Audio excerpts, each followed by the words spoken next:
आपने ख्याल है कि सामाजिक विज्ञान નું आज અમારું પેપર છે, આજનો અમારો જે લેક્ચર જે છે એ આખો સામાજિક વિજ્ઞાનના ઉપર જ છે અને સામાજિક વિજ્ઞાનનો આજના લેક્ચરમાં લગભગ 3 કલાક જેવો લેક્ચરની લેન્થ થશે અને આ લેક્ચરમાં આપણે વિભાગ એ જે છે એ ક્લિયર કરશું, બરાબર।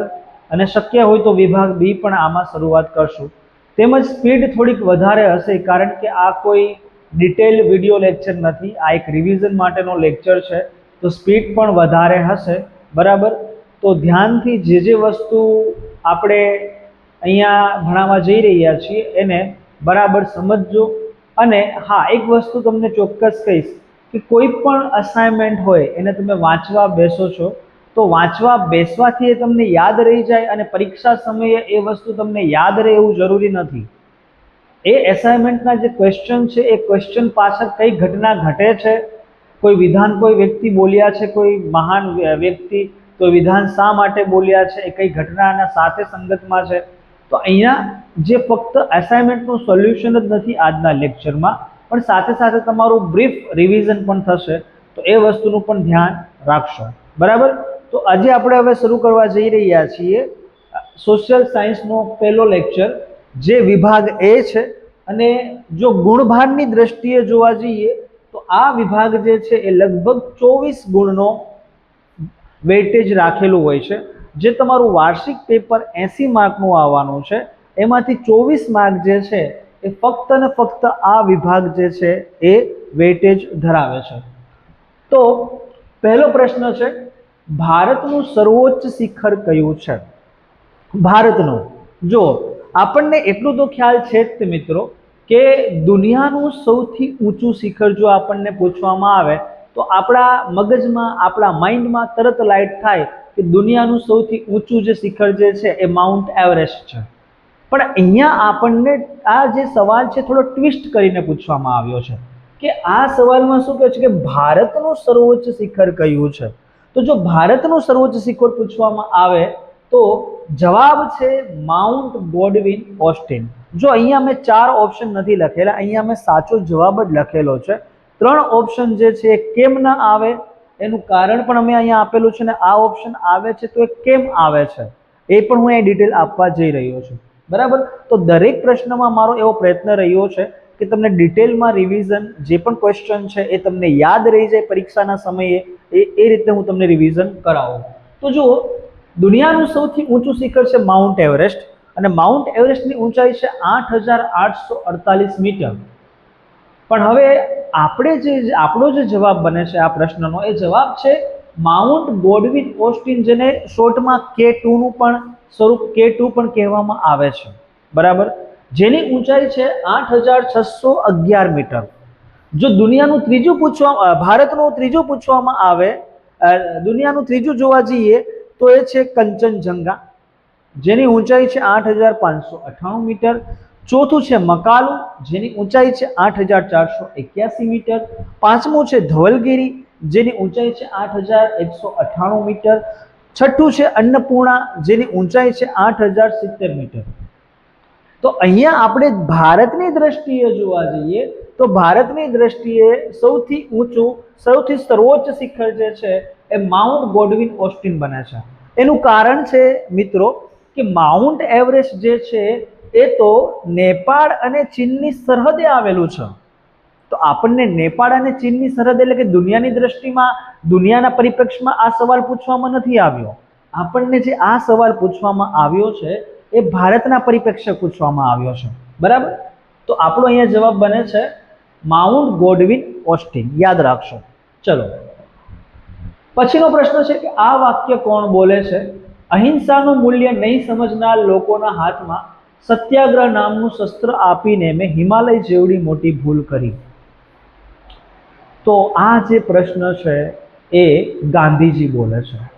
हवे आ जे आपड़ा महात्मा गांधीजी बापू आ प्रश्न आवुं वाक्य केम बोले छे? बापूने आ वाक्य बोलवानी जरूर शा माटे पड़ी? तो बापूने आ वाक्य बोलवानी जरूर जे छे એટલા માટે પડી કે બાપુએ એક રોલેટ એક્ટના વિરુદ્ધમાં એક જે છે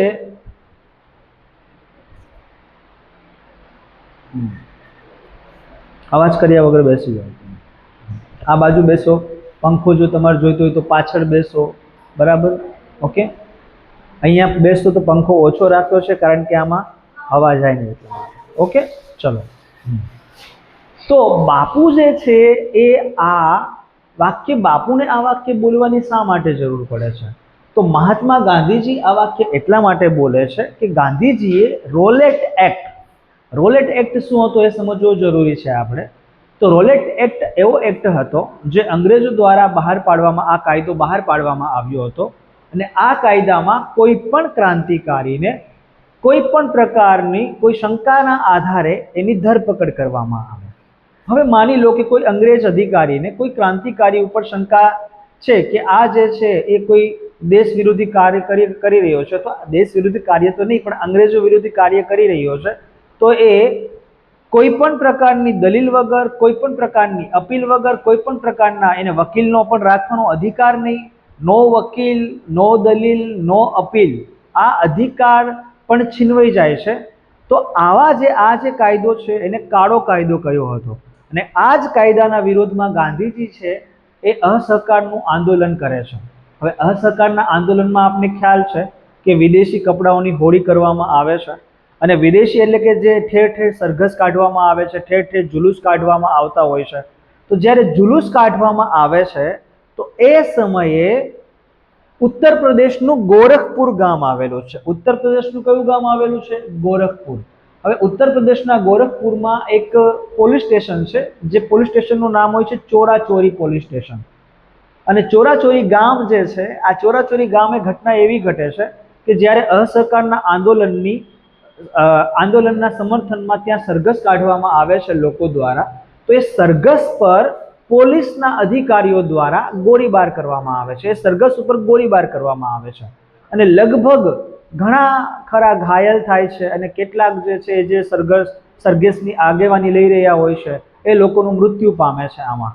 તો લોકો જે છે આ વસ્તુથી ગુસ્સે ભરાઈ જાય છે અને લોકો ગુસ્સે ભરાઈને શું કરે છે કે જે ચોરાચોરી પોલીસ સ્ટેશન હોય છે એ પોલીસ સ્ટેશનના જેટલા પણ અધિકારીઓ હોય છે અને પોલીસ સ્ટેશનની અંદર બંધ કરી દે છે અને બહારથી બંધ કરી દઈને અને પેટ્રોલ છાંટીને એ પોલીસ સ્ટેશનને સળગાવી દેવામાં આવે છે અને અંદર જેટલા પણ અધિકારીઓ હોય છે બધા જ અધિકારીઓ શું થઈ જાય છે? ખાક થઈ જાય છે, ભડથું થઈ જાય છે। આ માટે ગાંધીજી જે છે, આ ગાંધીજીને જ્યારે આ વસ્તુ ગાંધીજીના કાને પહોંચે છે એટલે ગાંધીજી જે છે એ ગુસ્સે ભરાય છે અને ગાંધીજી જે છે એ અસહકારનું આંદોલન પાછું ખેંચે છે અને એ સમયે ગાંધીજી બોલે છે કે અહિંસાનું મૂલ્ય નહીં સમજનાર વ્યક્તિના હાથમાં સત્યાગ્રહ નામનું શસ્ત્ર આપીને મેં હિમાલય કરતાં પણ મોટી ભૂલ કરી છે, બરાબર। કારણ કે આપણને ખ્યાલ છે મિત્રો, ગાંધીજીના બે શસ્ત્રો હતા। એક શસ્ત્ર જે છે એ અહિંસા છે અને બીજું શસ્ત્ર છે સત્ય છે। આ જ શસ્ત્રને વરી રહેલા ગાંધીજીનું એવું કહેવાનું હતું કે જો કોઈ વ્યક્તિ આપણને એક ગાલે થપ્પડ મારે છે તો આપણે બીજો ગાલ ધરવો નહીં, કે આપણે સામે થપ્પડ મારવાનો। ને અહીંયા કેસ એ જ બને છે કે સામે ગોળી મારી તો આપણે પણ એ લોકોને પૂરી દઈએ। તો આ વસ્તુથી ગાંધીજી જે છે નારાજ થઈ જાય છે અને ગાંધીજી છે એ અસહકારનું આંદોલન પાછું ખેંચે છે, બરાબર। ચલો, પછીનો પ્રશ્ન છે, કોલંબસ ક્યાંનો વતની હતો? જો કોલંબસ, હવે આમ જોવા જઈએ તો મારા નજરમાં કોલંબસ જે છે એ બળદિયો હતો। બળદિયો એટલા માટે કહું છું કે આ ભાઈને થોડોક થમ્સઅપનો વ્યસની હશે, થમ્સઅપ પીને રોજ આજ કુછ તૂફાની કરતે હૈ એવો સ્લોગન સાથે નીકળતો હતો। હવે જ્યારે બાર્થોલોમ્યુ ડાયસ 1492માં ભારત શોધવા માટે નીકળે છે પોર્ટુગલના લિસ્બન બંદરથી, ત્યારે આ ભાઈ જે છે એવું વિચારતા હતા, જો બધા એવું વિચારતા હતા કે આપણે ભારત જે છે શોધવું હોય તો અહીંયાથી આપણે આમ નીચે જવાનું છે, પણ આ જે છે એ ભાઈ થોડોક વિચિત્ર હતો। મેં કીધું એ પ્રમાણે થમ્સઅપનો વ્યસની એટલે એના મગજમાં એક જ વસ્તુ ફરતું હોય કે આજ કુછ તૂફાની કરતે હૈ। તો એ ભાઈ જે છે એ એમ વિચારતો હતો કે ભાઈ દુનિયા ગોળ છે, તમે આમથી જાઓ તો પણ તમે આમ જ જવાના છો, આ જ દિશામાં જવાના છો, અને આમથી જાઓ તો પણ તમે આ જ દિશામાં જવાના છો। તો આ ભાઈ નીકળે છે ઇટાલીથી નીકળે છે સ્પેનના, અને ઇટાલીથી નીકળતો અહીંયા પહોંચી જાય છે ને અહીંયા પહોંચીને એવું વિચારે છે કે લે આ બધા કેટલા મૂર્ખા કહેવાય કે અત્યાર સુધી ભારત ગોતો કરતા હતા. ભારત તો આ રહ્યું નજીકમાં અને બધા લોકો આમ ગોતવા જાય છે, પણ ભારત તો કે આ બાજુ આવેલું છે. પણ એ બધાને એ ખબર નહોતી, જ્યાં સુધી જીવ્યો ત્યાં સુધી એ ખબર નહોતી કે આ જે દેશ મેં શોધ્યો છે એ ભારત નથી ભાઈ. એ જીવન પર્યાત એ જ વસ્તુ સમજીને જીવે છે કે મેં જે વસ્તુ શોધી છે એ ભારત છે, પણ ખરેખરમાં આ વસ્તુ ભારત હતી નહીં. આ વસ્તુ જે આને શોધી હતી, આ તો એના પછી એક બીજો નાવિક આવે છે. એ નાવિકનું નામ હોય છે અમેરિગો વેસ્પુચી. અને અમેરિગો વેસ્પુચી જે છે એ કહે છે કે ભાઈ આ બળદિયો જે જગ્યાએ જઈને પહોંચી ગયો તો એ જે છે ભારત નહીં, એ તો અમેરિકા છે. એટલા માટે હાલનો જે અમેરિકા દેશ છે એ અમેરિગો વેસ્પુચીના નામ ઉપરથી અમેરિકા ખંડ પડ્યો છે. બરાબર. પ્લસ હવે આપણો સવાલ શું હતો કે કોલંબસ ક્યાંનો વતની હતો? તો મેં પહેલા જ મેં જે કથા કરી એમાં આપણને જવાબ મળી ગયો કે કોલંબસ જે છે એ ઇટાલીનો વતની હતો. આટલી ખબર પડી ગઈ આપણને. બરાબર. ચલો પછી આપણે આગળ જઈએ. ત્રીજો પ્રશ્ન છે, જાહેર બાંધકામ ખાતાની રચના કોના સમયમાં થઈ? જો આ જે પ્રશ્ન છે ને એમાં તમારા ભાવિકના અસાઇનમેન્ટમાં એક પ્રિન્ટિંગ મિસ્ટેક છે. પ્રિન્ટિંગ મિસ્ટેક એટલા માટે કહીશ કે જે તમને 4 ઓપ્શન આપેલા છે તમારી બુકમાં, એ ઓપ્શનમાં એક પણ સાચો ઓપ્શન નથી. કારણ કે આ પ્રશ્નનો સાચો ઓપ્શન બને છે ડેલહાઉસી. આ પ્રશ્નનો સાચો ઓપ્શન કયો બને છે? ડેલહાઉસી. જો ડેલહાઉસીના 3 સુધારા, મહત્વના 3 સુધારા જોવા જઈએ તો એના 3 સુધારા હતા કે પહેલો સુધારો હતો કે 1853માં મુંબઈ અને થાણે વચ્ચે રેલવેની શરૂઆત કરાવી. બરાબર. બીજો સુધારો હતો કે ઇંગ્લેન્ડ અને ઇન્ડિયા વચ્ચે ટપાલ એટલે કે ટેલિગ્રામ વ્યવસ્થા શરૂ કરવાની, એટલે કે તાર ટપાલની વ્યવસ્થા શરૂ કરાવી. અને ત્રીજો મહત્વનો સુધારો હતો કે જેટલા પણ એ સમયમાં ખાતા હતા, કે શિક્ષણ ખાતું હોય, વાણિજ્ય ખાતું હોય, વેપાર ખાતું હોય, કે કોઈ પછી મહિલાનું ખાતું હોય, તો એમાં આ જે કેબિનેટના જે જરૂરી ખાતાઓ હોય છે એમાં આ ભાઈએ મહત્વના ખાતાની શરૂઆત કરાવી હતી, જાહેર બાંધકામ ખાતું, જેને આપણે PW ડિપાર્ટમેન્ટ પણ કહેવામાં આવે છે. કયો ડિપાર્ટમેન્ટ કહેવામાં આવે છે? PW department. તો આ સિવાયના પણ ડેલહાઉસીના બીજા કેટલાક સામ્રાજ્યવાદી કાર્યો છે, જેમ કે સતી પ્રથા નાબૂદી કરાવી, બીજું છે કે બાળ વિવાહ લગ્ન અટકાવવા, પછી ઇંગ્લિશ શિક્ષણની શરૂઆત સૌથી પહેલા કોઈ કરાવી હોય તો ડેલહાઉસીએ કરાવી. ઇંગ્લિશ શિક્ષણની શરૂઆત, ઇંગ્લિશ શાળાઓ જે છે એ ખોલાવી. બરાબર. તો અને ખાસ કરીને જે અત્યારે જેટલા પણ ટપાલી લોકો હોય છે, પોસ્ટમેન લોકો હોય છે, સવારે ઉઠીને ભગવાનની પૂજા કરવાને બદલે, ભગવાનની પૂજા તો કરવાની જ હોય, પણ ડેલહાઉસીનો પણ ફોટો રાખવો જોઈએ. કારણ કે ડેલહાઉસીના લીધે જ તેમની નોકરીઓ લાગી છે. જો ડેલહાઉસી ન હોત તો તાર ટપાલ વિભાગ કંઈ હોત જ નહીં. ને એવો કોઈ જ અત્યારે હાલમાં જેટલી પણ તમે પોસ્ટ ઓફિસો જોવો છો એવું કોઈ ડિપાર્ટમેન્ટ તમને જોવા મળે જ નહીં. બરાબર. તો જાહેર બાંધકામ ખાતાની રચના કોના સમયમાં થઈ હતી? ડેલહાઉસીના સમયમાં થઈ હતી. પછીનો પ્રશ્ન છે, કેપ ઓફ ગુડ હોપ ભૂશીરની શોધ કોણે કરી? તો ઈસવીસન 1492નો સમય છે. 1492ના સમયમાં મેં કીધું એમ કે સૌ પ્રથમ ભારતનો જળમાર્ગ શોધવાની જરૂર પડી. હવે આ જરૂર શા માટે પડી? કારણ કે 1453ની સાલમાં જે કોન્સ્ટેન્ટિનોપલનું બંદર હતું, જે અહીંયાની આવેલું છે, અહીંયાથી આગળ જાઓ તો ભારત આવે છે. આ દક્ષિણ અમેરિકા છે, આ દક્ષિણ અમેરિકા ખંડ છે. બરાબર. ને આ સાઈડ આપણું ભારત છે, ને આ સાઈડ આપણું ઉત્તર અમેરિકા છે, અને આ છે આ દક્ષિણ આફ્રિકા ખંડ છે. આ સાઈડ છે ઉત્તર અમેરિકા છે, અને આ સાઈડ છે દક્ષિણ અમેરિકા છે. બરાબર. તો અહીંયા જે છે એ પોર્ટુગલનું લિસ્બન બંદર આવેલું છે. જે આ તમને વસ્તુ હું જે અત્યારે પોઈન્ટ કરી રહ્યો છું એ શું છે? પોર્ટુગલનું લિસ્બન બંદર આવેલું છે. બરાબર. હવે મારે વાત એ કરવી છે કે સૌ પ્રથમ 1453માં જ્યારે મુસ્લિમ ઓટોમન સામ્રાજ્ય હોય છે, જો તમે નેટફ્લિક્સ જોતા હોય તો જોજો, ત્યાં ઓટોમન નામની એક વેબ સિરીઝ આવેલી છે. અને આ ઓટોમન સામ્રાજ્ય દ્વારા જ્યારે 1453માં કોન્સ્ટેન્ટિનોપલનું બંદર, જેને અત્યારે એ સમયનું કંસ્તુતુનિયા કહેવામાં આવતું હતું, અત્યારે હાલનું એમાં કોન્સ્ટેન્ટિનોપલનું બંદર કહેવામાં આવે છે. બરાબર. તો આ જે છે જીતી લેવામાં આવ્યું. તો જીતી લેવામાં આવ્યું એટલે શું થયું કે જમીન માર્ગ જે હતો એ બંધ થઈ ગયો ભાઈ, અને અંગ્રેજ લોકો જે છે એ ભારતના મસાલા હોય, ભારતના કાપડ હોય, ભારતના મખમલના કાપડ હોય, ભારતના તેજાના હોય, બરાબર, આ બધી જ વસ્તુના શોખીન થઈ ગયા હતા ભાઈ. તો જે પણ યુરોપના લોકો હતા એ યુરોપના લોકોને વ્યસની થઈ ગયા હતા ભારતની વસ્તુઓના. એમને ભારતની વસ્તુ વગર ચાલે એમ જ નહોતું. તો એટલા માટે શું થયું કે ભાઈ એ સમયે પ્રિન્સ હેનરી એ પોર્ટુગીઝનો રાજા હતો, અને પ્રિન્સ હેનરીએ શું કર્યું કે બધી જે છે એ નાવિક શાળાઓ ખોલાવી. અને પોર્ટુગીઝ જે છે ભાઈ એ નાવિક, અને ખાસ કરીને જે દરિયામાં તમે અત્યારે મૂવીઝ જોયા હશે કે સમુદ્ર કે લૂંટેરે, જે દરિયામાં મોટા મોટા શિપમાં જે બધા લૂંટફાટ થતી હોય એમાં સૌથી વધારે જહાજ હોય તો કોણ? પોર્ટુગીઝના હોય છે, બરાબર.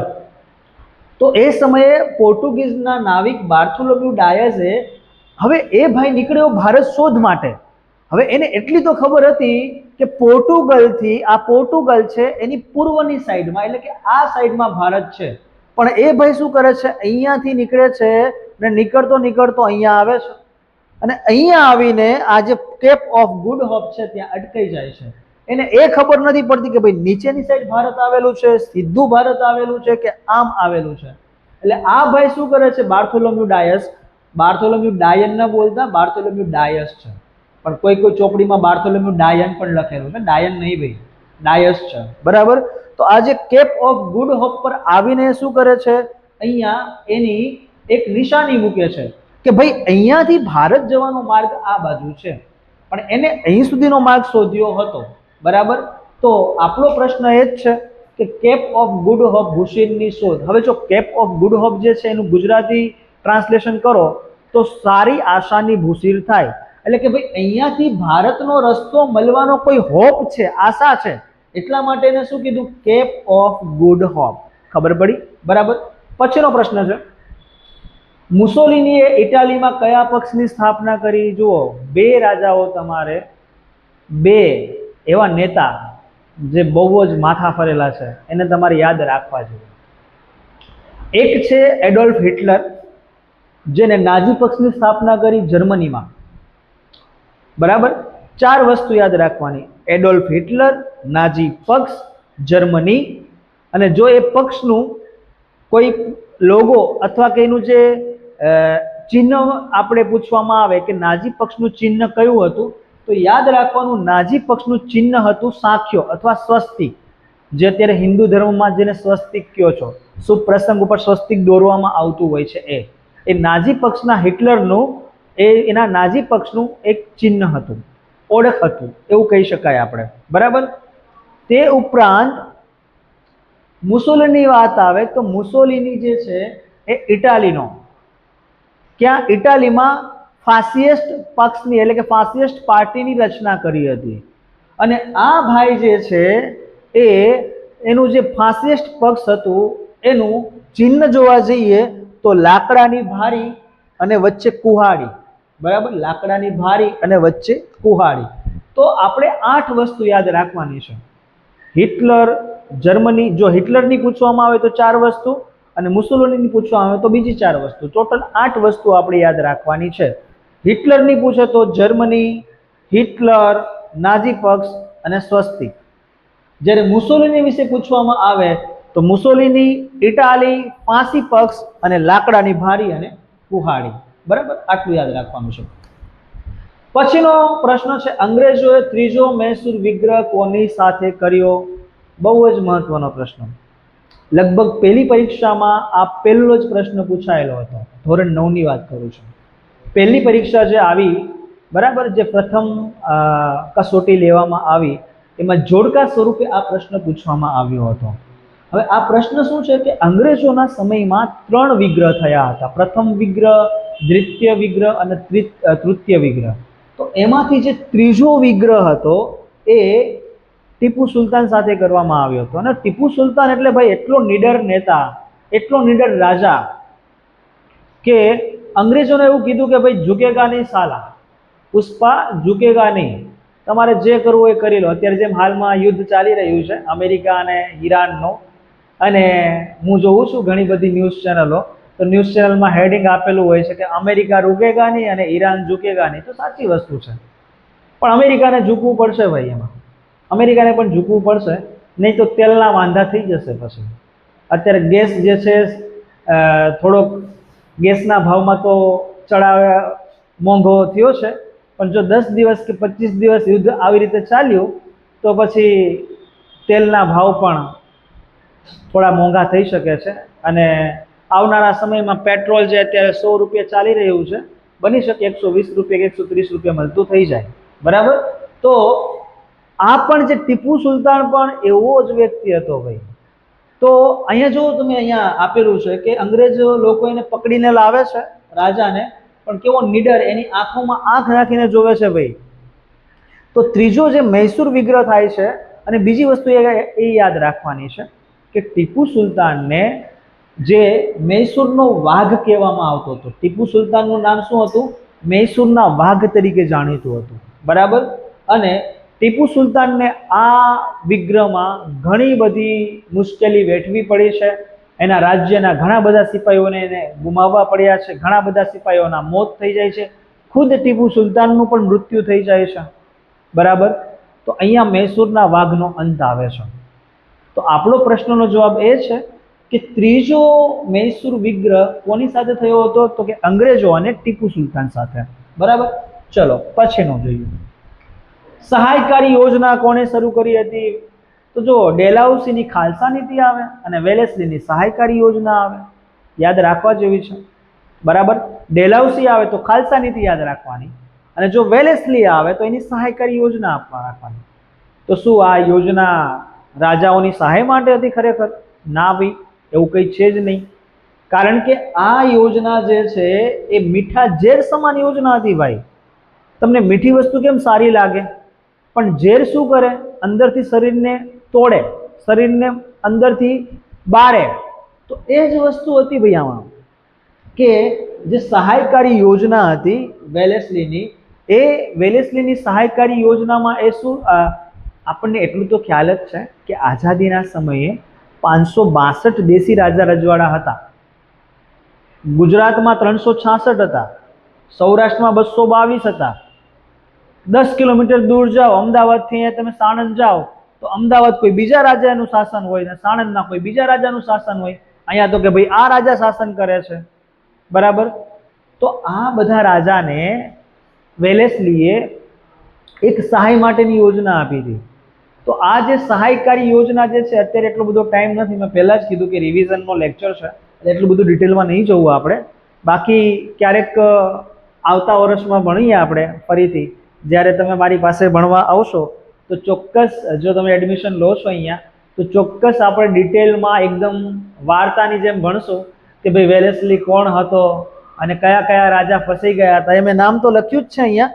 નિઝામ છે, બરાબર, મૈસૂર છે, પછી અવધ છે, હૈદરાબાદનો નિઝામ હોય, મૈસૂર હોય, અવધ હોય, ગાયકવાડ હોય, સિંધિયા હોય, ભોસલે હોય, હોલકર હોય, આ બધા જ રાજા જે છે એ ભોળવાઈ ગયા હતા. અને વેલેસ્લીની સહાયકારી યોજનામાં શું થઈ ગયા હતા? બધા જ રાજા આવી ગયા હતા. બરાબર. ચલો પછીનો વસ્તુ છે, બંગાળના ભાગલાના અમલનો દિવસ કયા દિન તરીકે મનાવવામાં આવે છે? રાષ્ટ્રીય શોક દિન. લોર્ડ કર્ઝન, લોર્ડ તો ન કહેવાય ભાઈ, ભગવાન. લોર્ડનો મતલબ થાય ભગવાન. તો અંગ્રેજ જે પણ આપણા માટે 150 વર્ષ ભારત ઉપર જે કર્યું છે એ ભગવાન કરે એવું તો કર્યું નથી ભાઈ. ભગવાનનું નામ શોભાવે એવું તો કંઈ એને કર્યું નથી. બરાબર. ખાલસા કરવા માટે જ આવ્યા હતા ભારતને. તે ઉપરાંત ભારતના જે બંગાળ જે કહેવાય એ બંગાળના 2 ભાગ કર્યા લોર્ડ કર્ઝને. અને લોર્ડ કર્ઝને 1905માં જે હિન્દુઓને મુસ્લિમો સાથે અને મુસ્લિમોને હિન્દુઓ સાથે લડાવ્યા, અને પશ્ચિમ બંગાળ અને પૂર્વ બંગાળ 2 ભાગ કરવામાં આવ્યા. પૂર્વ બંગાળ આગળ જઈને આઝાદી સમયે ઈસ્ટ પાકિસ્તાન બન્યું. બરાબર. તો આ જે લોર્ડ કર્ઝન જે છે એ બંગાળના ભાગલા પડાવવા વાળો વ્યક્તિ હતો. અને જે બંગાળના ભાગલા પડ્યા એ દિવસને આપણે રાષ્ટ્રીય શોક દિન તરીકે મનાવવામાં આવે છે. તે ઉપરાંત આ વસ્તુની વિરુદ્ધમાં, બંગાળના ભાગલાની વિરુદ્ધમાં જે આપણા રવિન્દ્રનાથ ટાગોર જે હતા એમને એમના સૂચનથી એકતા દિવસની પણ ઉજવણી કરવામાં આવી હતી, તેમજ બંગભંગ આંદોલન પણ એના વિરુદ્ધમાં કરવામાં આવ્યું હતું, બંગાળના ભાગલાના વિરુદ્ધમાં 1905ની વાત કરું છું. તેમજ એવું પણ બન્યું હતું એ સમયે કે મુસ્લિમ બહેનોએ હિન્દુ ભાઈના હાથ ઉપર રાખડીઓ બાંધી હતી, બરાબર, અને અમે બધા એક છીએ એકતા દિવસ તરીકે પણ મનાવવામાં આવ્યો હતો, બરાબર. તો આ વસ્તુ યાદ રાખશું આપણે કે બંગભંગ જે આંદોલન જે છે એ અથવા બંગાળના જે ભાગલા જે પડ્યા છે એ આપણા માટે રાષ્ટ્રીય શોક દિન છે, બરાબર. એટલા માટે અત્યારે હાલનું જે બાંગ્લાદેશ છે નહીં તો આપણો ભાગ હોત. જો આ વસ્તુ ન થયું હોત તો ઈસ્ટ પાકિસ્તાન ન થાત, અને ઈસ્ટ પાકિસ્તાન ન થાત તો બાંગ્લાદેશ તો બને જ નહીં. ખબર પડી હું કહું છું એમાં, બરાબર. ચલો, પછીનો પ્રશ્ન છે અરવિંદ ઘોષે કયા પુસ્તકમાં ક્રાંતિ, જો એ થોડી પ્રિન્ટિંગ મિસ્ટેક છે, ક્રાંતિની વાત નથી કરવામાં આવી, અહીંયા ક્રાંતિની વાત કરવામાં આવી છે. ક્રાંતિની યોજના આલેખી હતી. ભાઈ અરવિંદ ઘોષ છે એ બહુ જ ચતુર કાગડો હતો. ચતુર કાગડો એટલા માટે કહું છું કે ભાઈ આ જે છે એક અરવિંદ ઘોષ, પછી અંબુભાઈ પુરાણી, બરાબર, પછી એક બીજા પણ છે બાબુભાઈ પુરાણી, આ ત્રણ લોકો મળીને તો અંગ્રેજોની નિંદ હરામ કરી નાખી હતી, એવું કેવું હોય તો પણ આપણે કહી શકાય. કેમ? આ લોકોએ શું કર્યું હતું કે આ લોકો જે છે એ બુક્સ બનાવતા હતા, પ્રિન્ટ કરતા હતા, અને બુક્સનું હેડિંગ કંઈક અલગ હોય. જેમ કે આ હેડિંગ જુઓ છો ભવાની મંદિર, તો અંગ્રેજોના હાથમાં આ બુક જાય તો શું લાગે કે મંદિર વિશે કંઈક ને કંઈક વસ્તુ અંદર લખેલી હશે, અને ખરેખર લખેલું પણ એવું જ હોય, થોડા પેજ સુધી વાંચે ત્યાં સુધી. પણ આગળ જઈને પાછું ગુજરાતીમાં, શુદ્ધ ગુજરાતીમાં ચાલુ થઈ જાય બોમ્બ બનાવવાની રીતો. એટલે અંગ્રેજો લોકોને એવું લાગે કે આ જે છે એ કોઈ આધ્યાત્મિક બુક બનાવી રહ્યા છે, કોઈ ધર્મના લગતી બુક બનાવી રહ્યા છે. પાછા હેડિંગ પણ એવા આપે, ભવાની મંદિર, પછી દેશી દવાના ઉપચાર, ઘણા બધા એવા હેડિંગ આપેલા છે, આયુર્વેદના ફાયદા, બરાબર. પણ આ જે છે એ થોડા અડધી બુક સુધી આયુર્વેદના ફાયદા ને એવું બધું હોય, પછી વચ્ચે વચ્ચે કોઈ પાનામાં લખેલું હોય બોમ્બ કઈ રીતે બનાવવો.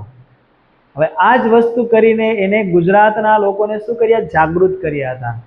તો અહીંયા એ જ લખ્યું છે કે અરવિંદ ઘોષે પુસ્તકમાં ક્રાંતિની, કયા પુસ્તકમાં ક્રાંતિની યોજના આલેખી, તો ભવાની મંદિર, યાદ રાખશો આપણે, બરાબર. ચલો આગળ વધીએ. પ્રજામાં આવેલી જાગૃતિને ટકાવી રાખવા સ્વરાજ પક્ષની રચના, આ એક ઇન્ફોર્મેટિવ ક્વેશ્ચન છે, આમાં બહુ વધારે ડિટેલમાં જવાની જરૂર નથી કે ભાઈ સ્વરાજ પક્ષની સ્થાપના કોણે કરી હતી. સ્વરાજ પક્ષની સ્થાપના કરવાવાળા બે વ્યક્તિ હતા, એક હતા ચિત્તરંજન દાસ મુનશી અને એક હતા, આપણે જો તમારી બુકમાં ફક્ત નહેરુ લખેલું હશે, તમારી જે અસાઇનમેન્ટની બુક છે એમાં નહેરુ લખેલું હશે, પણ નહેરુ એટલે પછી એવું નહીં સમજવાનું કે જવાહરલાલ નહેરુ, એવું ઠોકીને નહીં આવવાનું. અહીંયા જવાહરલાલ નહેરુની કોઈ વાત જ નથી ભાઈ. અહીંયા જવાહરલાલ નહેરુના પપ્પાની વાત છે, મોતીલાલ નહેરુની વાત છે. અહીંયા કોની વાત છે? મોતીલાલ નહેરુ, બરાબર. તો અહીંયા મેન જે છે, જો તમારા બે ઓપ્શન આપેલા છે તમારી બુકમાં, મુનશી પણ આપેલો છે ઓપ્શન બી, અને ઓપ્શન એ બીજા ઓપ્શનમાં તમે જોશો તો નહેરુ પણ આપેલો છે. તો ખરેખર અહીંયા મોતીલાલ નહેરુ જે છે એ મેન હતા સ્વરાજ પક્ષ માટેના. તો જે આપણે મેઇન હોય એને જ નામ લખવાનું હોય, જે કેપ્ટન હોય એનું જ નામ લખવાનું હોય, જે વાઇસ કેપ્ટન હોય એનું નામ લખવાનું ન હોય. ઇન્ડિયા વર્લ્ડ કપ જીતે તો કોને આપણે વધારે શ્રેય કોના માથે જાય? તો અત્યારે તો હાલમાં સૂર્યકુમાર યાદવ છે, તો સૂર્યકુમાર વર્લ્ડ કપ જીતાડ્યો ભારતને, એવું જ કહેવાય, બરાબર. પછી ભલે નીચેના બધા ટીમવાળા લોકો સારું રમ્યા હોય, બુમરાહે સારી બોલિંગ કરી હોય, પણ કહેવાય તો એવું જ છે કે ભાઈ સૂર્યકુમાર યાદવની કપ્તાનીમાં આપણે વર્લ્ડ કપ જીત્યા, બરાબર. તો એવી જ રીતે અહીંયા પણ બે વ્યક્તિ હતા, એમાંથી મેઇન જે છે એ મેઇન કોણ હતા? મોતીલાલ નહેરુ. હવે આ પુસ્તક, આ સ્વરાજ પક્ષની સ્થાપના શા માટે કરવામાં આવી? તો મેં કીધું એ પ્રમાણે આગળ કે ભાઈ ગાંધીજીએ ચોરાચોરીનો કેસ થયો, ચોરાચોરી કાંડ થયું, એટલે અસહકારનું આંદોલન શું કર્યું? પાછું ખેંચ્યું હતું. અને આંદોલન પાછા ખેંચ્યા પછી આ જે લોકોમાં જે ભાવના જાગી હતી, એ ભાવનાઓને પ્રજામાં જે એકતા રહે, પ્રજાનો જે જુસ્સો જે છે એમના બરકરાર રહે, એ જુસ્સો જે છે બરકરાર રાખવા માટે બંને વ્યક્તિએ, એટલે કે ચિત્તરંજન દાસ મુનશીએ અને મોતીલાલ નહેરુએ શું કર્યું? એક પક્ષની રચના કરી, જે પક્ષનું નામ આપ્યું સ્વરાજ પક્ષ. બરાબર, ચલો આગળ વધીએ. પછીનો પ્રશ્ન છે, કોના મતે દલીલ, અપીલ, વકીલાતનો અધિકાર રોલેટ એક્ટ દ્વારા લઈ લેવામાં આવ્યો હતો? 2 વાર આ વસ્તુ વિશે ચર્ચા કરી ચૂક્યો છું, ફરીથી ચર્ચા નહીં કરું. બરાબર, તો આ કાયદાને નો દલીલ, નો વકીલ, નો અપીલનો કાયદો કયો હતો? કોના દ્વારા? તો કે ભાઈ મોતીલાલ નહેરુ દ્વારા. બરાબર, ચલો પછીનો પ્રશ્ન છે, ભારત આવવાના જળમાર્ગની શોધ કોણે કરી? તો જો ભારત આવવા માટે, જળમાર્ગ માટે ઘણા બધા લોકો નામ આવ્યા, પણ કોઈને સફળતા મળી નહીં. જેમ કે બાર્થોલોમ્યુ ડાયસ હોય. બરાબર, પછી બીજો વ્યક્તિ હતો, કોણ હતો? હમણાં જ મેં તમને બોલ્યો, કોલમ્બસ, જે ભારત શોધવા માટે નીકળ્યો હતો પણ પાછો ચડી ગયો. એ જઈ ચડી બેસ્યો અમેરિકામાં, અને મૃત્યુ પર્યંત પણ, એટલે કે મર્યા પછી પણ એ એવું જ સમજતો હતો કે ભાઈ જે દેશ શોધ્યો છે, એને ખબર જ નહોતી કે આ મેં કયો દેશ શોધ્યો છે. બરાબર, પછી ત્રીજી જે ટ્રાય કરવામાં આવે છે 1498ની સાલમાં, અને 1498ની સાલમાં બરાબર એક પોર્ટુગીઝ નાવિક વાસ્કો ડી ગામા. હવે આમાં પણ મેં તમને વાત કરેલી જ છે કે ભાઈ વાસ્કો ડી ગામા જે છે એકદમ મસ્ત સવારની ચા પીતો હતો, એકદમ ફ્રેશ. તો ચા પીતા પીતા અંગ્રેજ ઓફિસર આયા એના ઘરે. એની વાઈફને પૂછ્યું વાસ્કો ડી ગામાને કે ભાઈ છે ઘરે? તો કે હા, તમારા ભાઈ ચા પીવે છે બેઠા બેઠા. તો ભાઈને ન્યૂઝ મળે છે. વાસ્કો ડી ગામાની પત્નીને કહે છે, લો આપ ન્યૂઝ આપી દેજો, ભારત જવા માટે, ભારત શોધવા માટે નીકળવાનું છે, અબઘડી જવાનું છે. બરાબર, તો પછી વાસ્કો ડી ગામા જે છે પત્ર વાંચે છે. એની પત્ની પૂછે છે કે ભાઈ શું થયું? તો કે કાંઈ નહીં. તો કે બોલો બોલો શું થયું? તો કે ભારત શોધવા જવાનું છે. વાસ્કો ડી ગામા એવો જવાબ આપે છે. તો એની પત્ની ગુસ્સે ભરાય છે, અને એની પત્ની કહે છે, વાસ્કો ડી ગામા તું ભારત જામા. તો વાસ્કો ડી ગામા કે તું બેસી રહે, તને ખબર ન પડે, મારે કરવાના છે ઘણા બધા કામા, મારે કરવાના છે ઘણા બધા કામા. તો પત્ની વધારે ગુસ્સે થાય છે, અને પત્ની કહે છે, પેલા કાઢો માખી, એ પડી છે તમારી ચામાં. પેલા કાઢો માખી, એ પડી છે તમારી ચામાં. તો અહીંયા જો એક મિક્સ કર્યું છે, મેં મારા રીતે બનાવ્યું છે. આવું કઈ વસ્તુ બન્યું નહોતું. પછી પેપરમાં બધું લખતા નહીં કે માખી પડી હતી, ચા પીતો તો ને એવું કંઈ નહીં. આ તો તમને યાદ રહે એટલા માટે આ બધું કરાવું છું. Vasco da Gama, Bharat Jama, કરવાના છે ઘણા બધા કામા, અને પડી છે માખી તમારી ચામાં. આવું બધું યાદ રાખશો તો યાદ રહી જશે વાસ્કો ડી ગામા. હવે જો વાસ્કો ડી ગામા એ શું કરે છે કે પોર્ટુગલના લિસ્બન બંદરથી નીકળે છે. અહીં સુધીનો તો માર્ગ, અહીં સુધીનો તો રસ્તો બાર્થોલોમ્યુ ડાયસે આપણને શોધીને આપ્યો હોય છે. બરાબર, તો એ નકશાના આધારે અહીંયા પહોંચે છે, ને અહીંયા એ જે છે નસીબનો બળિયો હતો પાછો. અને જે જહાજ લઈને નીકળ્યો હતો એ જહાજમાં રેડિયો વાગતો હતો, ગોતી લો ગોતી લો. અને ગોતી લો કરતા એ પહોંચી ગયો ભાઈ અહીંયા સુધી. અને અહીંયા સુધી પહોંચી ગયો તો અહીંયા જ સુધી જે છે એ ભારતના માછીમાર લોકો પણ જે છે એ માછલીઓ પકડવા માટે આવતા હતા દરિયામાં. તો ભાઈ નસીબનો બળિયો હતો એટલા માટે એક માછીમાર મળી ગયો એને, અને માછીમારનું નામ હોય છે. એ પણ પાછું આપણા ગુજરાત માટે બહુ જ પ્રાઉડની વાત છે કે જે માછીમાર મળ્યો એ માછીમાર પણ પાછો ગુજરાતી, કચ્છનો હતો, કાનજી માલમ. ને કાનજી માલમને કહે છે કે મારે ભાઈ ભારત જવું છે. તો કાનજી માલમ કહે છે, કુછ દિન ગુજારો हमारे गुजरात में. તો કે નહીં ભાઈ, ગુજરાતમાં પછી આવશું, પહેલા ભારતનો રસ્તો દેખાડ ભાઈ, મારે પેલા કાલિકટ બંદરે જવું છે. તો ભાઈ કાલિકટ બંદરે જાય છે. બરાબર, અને કાલિકટ બંદરે એને રાજા જામોરીન જે હોય છે, કાલિકટ બંદરે જામોરીન, એટલે કે જે જામોરીનનો મતલબ થાય છે સમુદ્રનો રાજા, જેને સમુદ્રિક પણ કહેવામાં આવે છે, એ એનું સ્વાગત કરે છે. અને સ્વાગત કરીને શું કરે છે કે એને વેપાર કરવા માટેની પરવાનગી આપે છે. તો આટલી વાત છે ભાઈ, આટલું યાદ રાખવાનું છે આપણને. બરાબર, ચલો. ભારતનું બંધારણ કેટલા ભાગોમાં વહેંચાયેલું છે? જો આ પ્રશ્ન બહુ જ ઇમ્પોર્ટન્ટ છે. આ આગળ જતા આના હું જે અત્યારે જે ડિટેલ કહીશ ને એ ડિટેલમાંથી 3 થી 4 પ્રશ્ન પૂછાયેલા છે. પહેલો પ્રશ્ન, ભારતનું બંધારણ કેટલા ભાગમાં છે? તો કે ભાઈ ભારતનું બંધારણ 26 નવેમ્બર 1949ના દિવસે જે ટોટલ બંધારણ સભાના 389 સભ્ય હતા એમાંથી 284 સભ્યએ સાઇન કરીને સ્વીકાર્યું. આ ડેટ યાદ રાખજો, આ ડેટ પણ પૂછાઈ છે, 26 નવેમ્બર 1949. બીજું કે ભાઈ આ બંધારણ લાગુ ક્યારથી થયું? તો કે ભાઈ બંધારણ લાગુ થયું 26 જાન્યુઆરી 1950ના રોજથી. એટલા માટે જ તે અત્યારે આપણે 26 જાન્યુઆરી દર વર્ષે મનાવીએ છીએ, કારણ કે આપણું બંધારણ લાગુ ક્યારથી થયું? 26 જાન્યુઆરી 1950. હવે મનમાં એક પ્રશ્ન થાય, શું આ સર બંધારણ શું છે? તો જો બંધારણ શું હોય કે આપણું ઘર હોય, માની લો આપણું ઘર છે, તો ઘરના કેટલાક શું હોય? નિયમો હોય કે ભાઈ સવારે 8 વાગે ઉઠી જવાનું, આટલા વાગે નાસ્તો કરી લેવાનો, આટલા વાગે નાહી લેવાનું, બરાબર? નિયમો હોય ને. આપણે રોજ રોજ કે અલગ તો વસ્તુ કરતા ન હોય, કોઈ દિવસ 8 વાગે ઉઠી, કોઈ દિવસ રાતે બપોરે 12 વાગે ઉઠી, કોઈ દિવસ 3 વાગે ઉઠી, એવું થોડી કરીએ છીએ આપણે. એવું કરીએ તો પછી આપણને મમ્મી પપ્પા કહે ભાઈ નીકળો ઘરથી બહાર, કુંવર આવતા નહીં કોઈ દિવસ અમારા ઘરે પછી પાછા, બરાબર? તો આપણે આ બધી વસ્તુ માટે શું કર્યું હોય? બંધારણ બનાવીને રાખવું. નિયમો હોય કેટલાક, કેટલાક એ નિયમો લખેલા ન હોય આપણા નિયમો, પણ આ તો દેશની વાત છે ભાઈ. દેશ કઈ રીતે ચલાવવો, શાસન કઈ રીતે ચલાવવું, તો એના માટેનું એક પુસ્તક છે જેને કહેવાય છે બંધારણ, ને જેમાં આપણા બધી જ A to Z વસ્તુ લખેલી છે, બરાબર? અને આ બંધારણ જે છે એના ટોટલ 22 ભાગો છે. 22 ભાગો એ સમયે હતા જ્યારે આઝાદ થયો ત્યારે. અત્યારે તો 25 ભાગો છે, બરાબર? એ સમયે પાછા 395 અનુચ્છેદો હતા. અત્યારે તો 492 કરતા પણ વધારે અનુચ્છેદો છે, એટલે કે 100 અનુચ્છેદો વધી ગયા આમાં, બરાબર?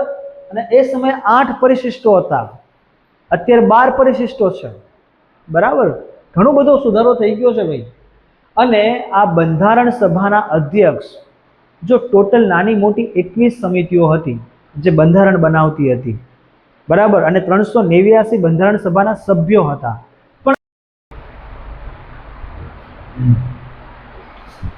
ઓકે મિત્રો, તો હવે પછીનો પ્રશ્ન જે છે એ પ્રશ્ન ઉપર આપણે જઈએ, એ સમજીએ પ્રશ્ન, બરાબર? વિગતવાર સમજીએ પ્રશ્ન. છે ગુજરાત રાજ્યનો સ્થાપના દિવસ કયો છે?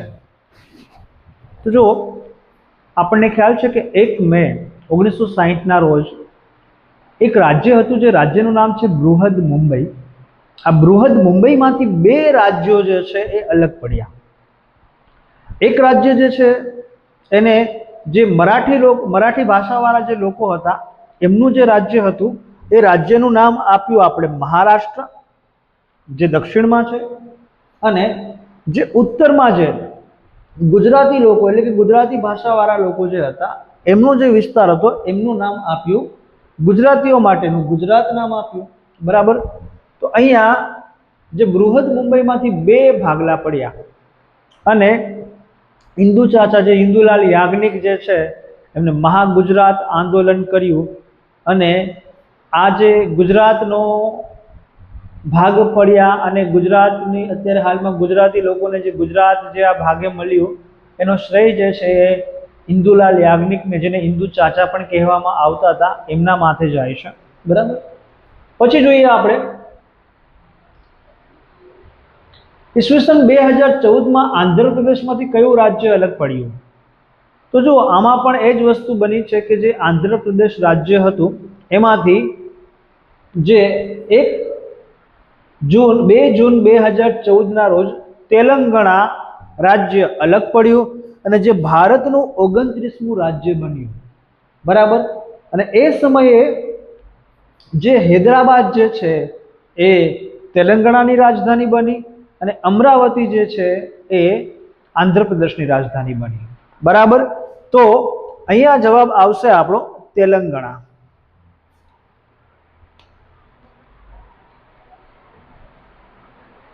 પછી છે ભારત સ્વતંત્ર બન્યા પછી સામાજિક અને આર્થિક વિકાસ માટે કયા પંચની રચના કરવામાં આવી? બહુ જ મહત્વપૂર્ણ. ભારતને આઝાદી તો મળી ગઈ, પણ આઝાદી પછીનો પ્રશ્ન હતો કે આપણે આગળનું આયોજન કઈ રીતે કરશું.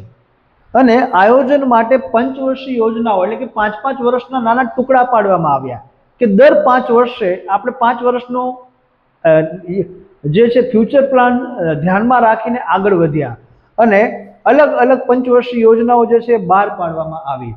તે ઉપરાંત આ જે આયોજન પંચ છે એમાં 2014માં આ આયોજન પંચનું જે છે એ 1950માં સ્થાપના કરવામાં આવી હતી. પણ અને આ આયોજન પંચનું મુખ્ય કાર્ય શું હતું? આયોજન ઘડવાનું કે પ્લાનિંગ કરવાનું કે ભાઈ આગળ આપણે આગલા 5 વર્ષ માટે શું કરશું, કયા કયા આપણે નીતિઓ અમલમાં લાવશું, કયા કયા કાયદા ઘડશું, ભારતને આપણે કઈ રીતે આગળ કઈ દિશામાં આગળ લઈ જશું. તો આ બધું જ જે પ્લાનિંગ કરવાનું કામ જે હોય છે એ આયોજન પંચનું છે. હવે આ જે આયોજન પંચ છે એમાં થોડો સુધારો થયો છે 2014 પછી. 2014 પછી જે ભાજપની સરકાર આવી અને ભાજપની સરકારે આયોજન પંચને નીતિ આયોગ પંચ જે છે એ નવું નામ આપ્યું. બરાબર. તો એ જે નીતિ આયોગ પંચ કો કે આયોજન પંચ કો એ બધું એક જ છે. પછીનો પ્રશ્ન છે, સ્વતંત્ર ભારતના પ્રથમ ગૃહપ્રધાન તરીકે કોની નિમણૂક થઈ? તો આ પણ પ્રશ્ન જે છે એમાં એક ઇન્ફોર્મેટિવ માહિતીવાળો પ્રશ્ન છે કે સ્વતંત્ર ભારતના ગૃહપ્રધાન તરીકે સરદાર વલ્લભભાઈ પટેલની નિમણૂક કરવામાં આવી. હવે આમાં કેટલાક મતાંતર છે, એટલે કે મતભેદો પણ છે. ખરેખર જો એ સમયે ઇન્ડિયન નેશનલ કોંગ્રેસના જે સૌથી વધારે સભ્યોની માંગ એવી હતી કે સરદાર વલ્લભભાઈ પટેલ ભારતના પ્રથમ પ્રધાનમંત્રી બને, પણ ગાંધીજીના કહેવાથી સરદાર વલ્લભભાઈ પટેલ જે છે એ પોતાનું નામાંકન કે XYZ નામાંકન તો આઈ થિંક કરવામાં નથી આવ્યું હતું, પણ એને સમજાવવામાં આવે છે સરદાર વલ્લભભાઈ પટેલને, ગાંધીજી સમજાવે છે અને પછી પાછળથી જે છે એ સરદાર વલ્લભભાઈ પટેલ જે છે એમને ગૃહપ્રધાન એટલે કે ગૃહ ખાતું આપવામાં આવે છે.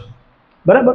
ચલો, તે ઉપરાંત સરદાર વલ્લભભાઈ પટેલને લોખંડી પુરુષ પણ કહેવામાં આવે છે. અને મેં કહ્યું એ પ્રમાણે કે આઝાદી પહેલા ભારત જે છે એ લગભગ 562 દેશી રાજા રજવાડાઓમાં વહેંચાયેલું હતું. અને આ જે 562 દેશી રાજા રજવાડાઓ જે છે એ એમને એક કરવાનું કામ, જો આપણા માટે બહુ જ સૌભાગ્યની વાત છે કે એ અંગ્રેજ લોકોએ એવું કહ્યું હતું 562 દેશી રાજા રજવાડાઓને કે ભાઈ તમારે કોઈ તરફ કોના સાથે જોડાવું, તમારે ભારત સાથે જોડાવું છે કે તમારે પાકિસ્તાન સાથે જોડાવું છે, એ તમે સ્વતંત્ર છો. અને ગાંધીજીએ આ કામ જે છે બધા લોકોને, બધા રાજા રજવાડાઓને મનાવવા માટેનું જે કામ જે છે એ સરદાર વલ્લભભાઈ પટેલને આપ્યું હતું. અને સરદાર વલ્લભભાઈ પટેલ જે છે એ 562 રાજા રજવાડાઓમાંથી 559 રાજા રજવાડાઓને કન્વિન્સ કરવામાં એટલે કે મનાવવામાં સફળ થાય છે. તમે વિચાર કરો, 3 રાજ્ય એવા હતા કે જે માન્યા નહીં. એમાં એક રાજ્ય છે જુનાગઢ, બીજું રાજ્ય છે હૈદરાબાદ અને એક રાજ્ય છે કાશ્મીર. એ પાછળથી જે છે એ ભારતનો હિસ્સો બન્યા. એના માટે પણ એક અલગ કથા છે, પણ એ આપણે પછી સમજશું. ચલો, નીચેનામાંથી કયા રાજ્યનો 7 સિસ્ટરમાં સમાવેશ થતો નથી? બરાબર યાદ રાખજો. ખાસ કરીને જ્યારે પેપર આપવા બેસતા હોય ને ત્યારે એકદમ મગજ શાંત અને એકદમ શાંતિથી પ્રશ્નને 2 વાર વાંચવાનો ભાઈ. એનું કારણ શું છે કે નીચેનામાંથી અહીંયા શું લખ્યું છે. હવે આમાં શું હોય કે આપણે જલ્દીમાં જો પ્રશ્ન લખીએ તો શું થાય, નીચેનામાંથી કયા રાજ્યનો 7 સિસ્ટરમાં સમાવેશ, તો આપણે એવું જ સમજી લઈએ કે થાય છે. તો થાય છે એમાં આપણે શું કરીએ, મણિપુર અસમ આવે, ત્રિપુરા અરુણાચલ પ્રદેશ પણ આવે, મિઝોરમ નાગાલેન્ડ પણ આવે. પણ અહીંયા ઉત્તરાખંડ અને ઝારખંડ જે છે જે 7 સિસ્ટરમાં સમાવેશ થતો નથી. બરાબર. તો ઉત્તરાખંડ ને ઝારખંડ અહીંયા આપેલું જ છે. અહીંયા ઉત્તરાખંડ છે, અહીંયા ઝારખંડ છે, અહીંયા નીચેની સાઈડમાં ઝારખંડ છે. તો આ બંને જે છે એ 7 સિસ્ટરમાં સમાવેશ થતો નથી, યાદ રાખશો. બરાબર.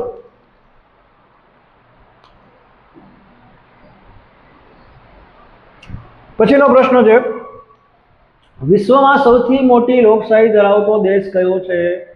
તો ભાઈ આ સૌભાગ્ય આપણને જ મળ્યું છે, આપણા દેશને જ મળ્યું છે. તો તો વિશ્વમાં સૌથી મોટી ડેમોક્રેસી એટલે કે લોકશાહી જે કોઈ હોય તો ભારત જે છે એ સૌથી મોટી લોકશાહી ધરાવતો દેશ છે, યાદ રાખશો. બરાબર.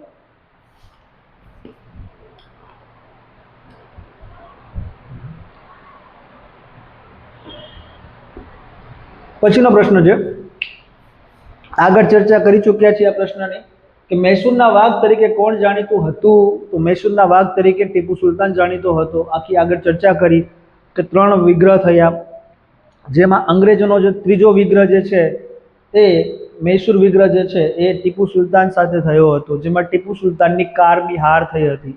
બરાબર.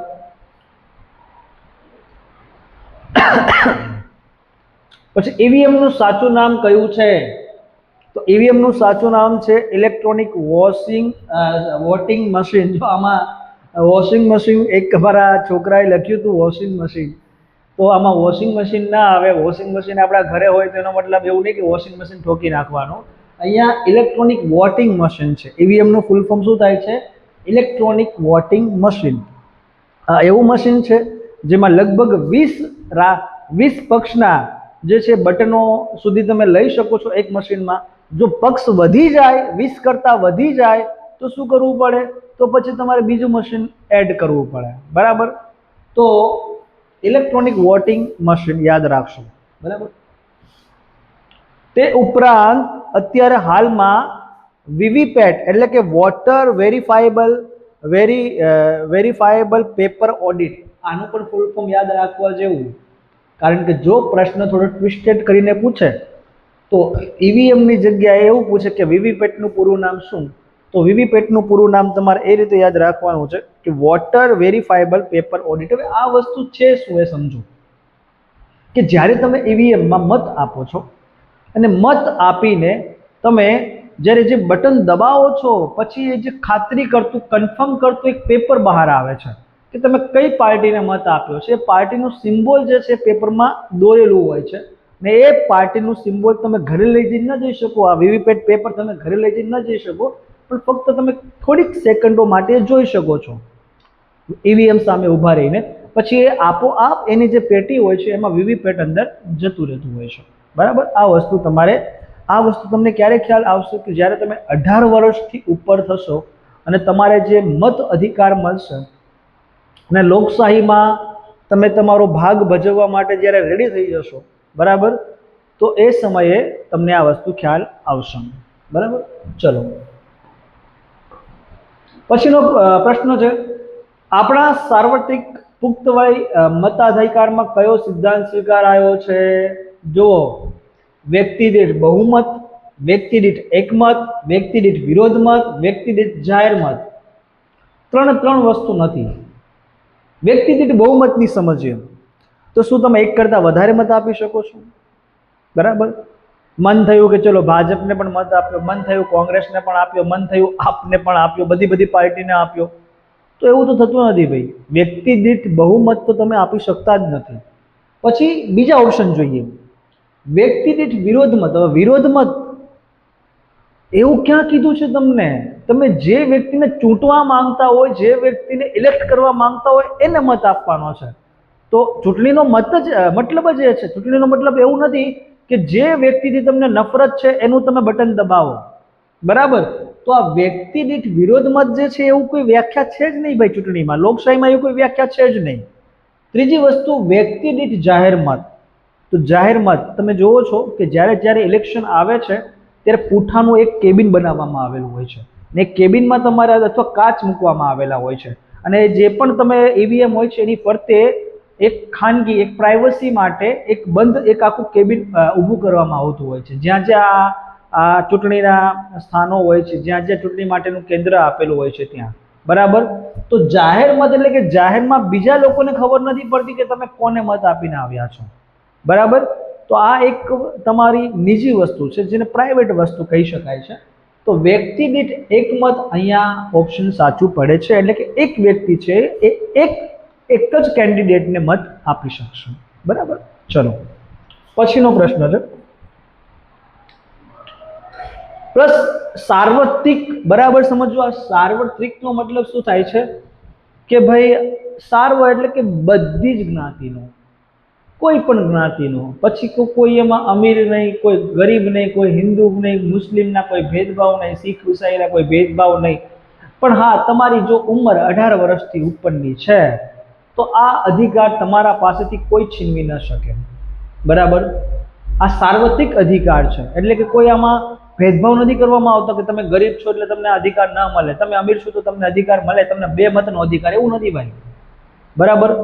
જેવો અધિકાર અમીરને છે એવો જ અધિકાર તમારો છે, એટલે સમાન ગણીને સાર્વત્રિક પુખ્ત વય, પુખ્ત વય એટલે કે આપણી પુખ્ત વય કઈ ગણશું? 18 વર્ષ ઉપરની, બરાબર? યાદ રાખશું, જેને આપણે ઇંગ્લિશમાં મેજર કહીએ, અને 18 વર્ષથી જો નીચેના હોય તો એને માઇનર કહીએ આપણે, જેને 16 વર્ષથી નીચેના સગીર વય પણ તમે કહી શકો છો, બરાબર? ચલો પછીનો પ્રશ્ન છે, પક્ષને માન્યતા આપવા માટે કયા પંચે ચોક્કસ ધોરણો નક્કી કર્યા છે? કયો પક્ષ કયું નિશાન રાખી શકશે, બરાબર? કયો પક્ષ કયું નિશાન રાખી શકશે, એ પક્ષ માન્ય ગણાશે કે કેમ? આ બધી જ વસ્તુ માટે કેટલા રૂલ્સ એન્ડ રેગ્યુલેશન, કેટલા પ્રોટોકોલ્સ હોય છે, તો આ પ્રોટોકોલ નક્કી કરવાનું કામ કોનું હોય છે? તો કે પ્રોટોકોલ નક્કી કરવાનું કામ હોય છે ચૂંટણી પંચનું. ચૂંટણી પંચ જે રૂલ્સ એન્ડ રેગ્યુલેશન બહાર પાડે એ રૂલ્સ એન્ડ રેગ્યુલેશન જે છે એ પૂરા દેશને માનવા બંધાયેલો છે, બરાબર? તો પક્ષને માન્યતા આપવી કે કેમ એ જોવાનું કામ કોનું છે? ચૂંટણી પંચનું, યાદ રાખશો, બરાબર? ચલો, એમાં વડાપ્રધાન પણ કંઈ હસ્તક્ષેપ ન કરી શકે કે ભાઈ આને માન્યતા આપો કે કેમ, એ ચૂંટણી પંચનું કાર્ય છે, બરાબર? ચલો, શાનું પ્રમાણ વધુ હોય ત્યારે વીજાણુ માધ્યમો વધુ અસરકારક સાબિત થાય છે? વીજાણુ માધ્યમો એટલે કે ટીવી છે, રેડિયાઓ છે, બરાબર? ટીવી છે અથવા રેડિયાઓ છે, જો તમારી સામે બે વીજાણુ માધ્યમો અહીંયા મૂકેલા જ છે, મેં વીજાણુનો મતલબ થાય છે ઇલેક્ટ્રોનિક માધ્યમો. જો પ્રશ્ન છે ને આ રીતે તમને કન્ફ્યુઝ કરે કે તમને જે પ્રશ્ન છે ને આમાં છે ને પ્રશ્ન અઘરા નથી હોતા પેપરના, પણ ભાષા અઘરી હોય છે, તો ભાષા જે છે એ બરાબર તમારે સમજવી પડે. વીજાણુ માધ્યમ, હવે આપણને વીજાણુ શું એ જ ખબર ન પડતી હોય તો માધ્યમો ક્યાં ગોતવા જવાના ભાઈ? ખબર પડી? તો વીજાણુ માધ્યમો એટલે કે ઇલેક્ટ્રોનિક માધ્યમોની વાત કરવામાં આવી છે. તો આ ક્યારે કામ આપશે? આ વસ્તુની ક્યારે જરૂર પડશે? જ્યારે તમને લખતા વાંચતા ન આવડતું હોય ત્યારે. તમે સાંભળી શકો ભાઈ, જ્યારે તમને લખતા વાંચતા ન આવડતું હોય, કહેવાનો મતલબ તમે નિરક્ષર છો, તમને આંકડાનું અક્ષરનું જ્ઞાન નથી. નિરક્ષરનો મતલબ શું થાય છે? કે અક્ષરનું જ્ઞાન ન હોવું, બરાબર?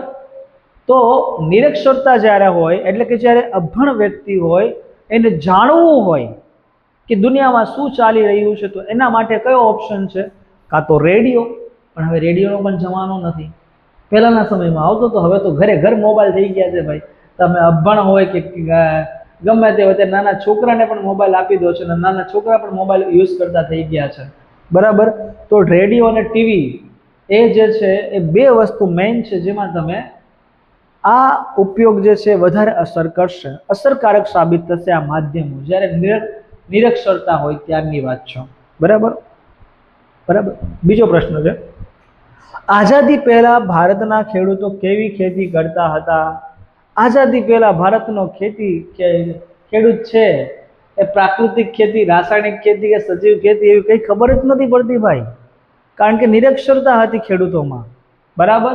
અને પરંપરાગત એટલે કે જે બાપ દાદાના જે ધંધો હતો, આપણા બાપા જેવું ખેતી કરતા હતા એવી આપણે ખેતી કરીએ, એટલે કે જે વારસાગત ખેતી જે ચાલી આવતી હતી અને એની પેઢી દર પેઢી જે પપ્પાએ કર્યું, જે પપ્પાના પપ્પાએ કર્યું, એના પપ્પા એટલે કે જે દાદાએ કર્યું એ આપણા પપ્પા કરે, અને આપણા પપ્પાએ કર્યું જે આપણે કરીને આપણે જે કરીએ છીએ આપણા છોકરા કરશે.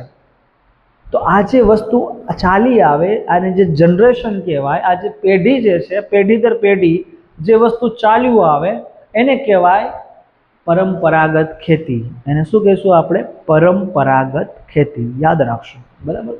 ચલો, અને પરંપરાગત ખેતીમાં શું આવે છે ભાઈ? જો અહીંયા લખેલું જ છે કે આઝાદી પહેલા ખેતી વરસાદ પર આધારિત હતી. એવું નહીં કે ભાઈ તમે સ્ટોરેજ કરીને બીજી સિંચાઈ પદ્ધતિનો ઉપયોગ કરીને ખેતી કરો, બરાબર. પ્લસ ખેડૂતો હળ બળદ અને કુદરતી ખાતરનો ઉપયોગ કરતા હતા. અત્યારે જે સેન્દ્રિય ખાતરના જે કૂવા બનાવવામાં આવે છે, અત્યારે અલગ અલગ ટપક સિંચાઈ પદ્ધતિ, અત્યારે ઘણું બધું આમાં ટેકનોલોજીનો ઉપયોગ થાય છે. એવું કાંઈ જ વસ્તુ નહોતું. ઇરિગેશન માટેના અત્યારે જે નવા નવા સાધનો આવેલા છે, એ ઇરિગેશનના સાધનો પણ એ સમયે નહોતા, બરાબર. બીજું વસ્તુ, હવે આ ટ્રાફિક નિયમન ઉપરનો પ્રશ્ન છે આખો, કે બે તરફનો વાહન વ્યવહાર ધરાવતા જાહેર માર્ગ પર વાહન માર્ગની કઈ તરફ જ્યારે બે તરફથી જ્યારે સામેથી પણ આવવાનું હોય, રસ્તો છે, સામેથી પણ વાહન આવે છે, તો તમારે જ્યારે જવાનું હોય ત્યારે તમારે વાહન જે છે થોડુંક આ સાઈડ જમણી બાજુ ચલાવવાનું છે. જ્યારે બે તરફ, એટલે કે વન વે ની વાત નથી, અહીંયા ટુ વે માર્ગ છે. ટુ વે નો મતલબ કે સામેથી પણ આવી શકે, અહીંયાથી પણ જઈ શકો. તો જ્યારે ટુ વે માર્ગ હોય છે ત્યારે એ સમયે તમારું વાહન જે છે એ માર્ગની ડાબી તરફ ચલાવવું જોઈએ, બરાબર. આ એકદમ સિમ્પલ પ્રશ્ન છે, આમાં આટલું બધું કંઈ ડિસ્કસ કરવાની જરૂર નથી. માર્ગ પર વાહન ચલાવવાનો અધિકાર કોને આપવામાં આવે છે? તો ભાઈ 18 વર્ષની ઉપરના તમામ લોકોને, એવું સમજશો? એ તો ભાઈ 18 વર્ષની ઉપરના લોકોને તો ચૂંટણીનો મતાધિકાર આપવામાં આવેલો છે. તો શું કોઈને વાહન ના આવડતું હોય, 18 વર્ષનો થઈ ગયો હોય, આવડતું હોય ના આવડતું હોય, એનું કોઈ પ્રમાણપત્ર ન આપવામાં આવેલું હોય અને એમને એવું કહેવામાં આવે કે ચલો વાહન ચલાવો, તો ચાલશે? નહીં ચાલે ને ભાઈ. કારણ કે જેને ડ્રાઇવિંગ લાયસન્સ ધરાવે છે એને જ શું કરવામાં આવે છે? માર્ગ પર વાહન ચલાવવાનો અધિકાર આપવામાં આવે છે. હવે ડ્રાઇવિંગ લાયસન્સ માટે શું હોય છે, તો અહીંયા જો આપેલું છે આખું, કે 16 વર્ષ, 18 વર્ષ ને 20 વર્ષ. 16 વર્ષ આવે, 16 વર્ષની એજ થાય એટલે તમને કાચું ડ્રાઇવિંગ લાયસન્સ આપવામાં આવતું હોય છે 16 વર્ષથી ઉપરના બાળકોને, બરાબર. જેમાં એકદમ ઈવી વ્હીકલ, જે કે ઇલેક્ટ્રોનિક વ્હીકલ અથવા જે હલકા વ્હીકલ જે છે એ ચલાવી શકે છે, બરાબર. પ્લસ 18 વર્ષ થઈ જાય એટલે તમે ટુ વ્હીલર અથવા 4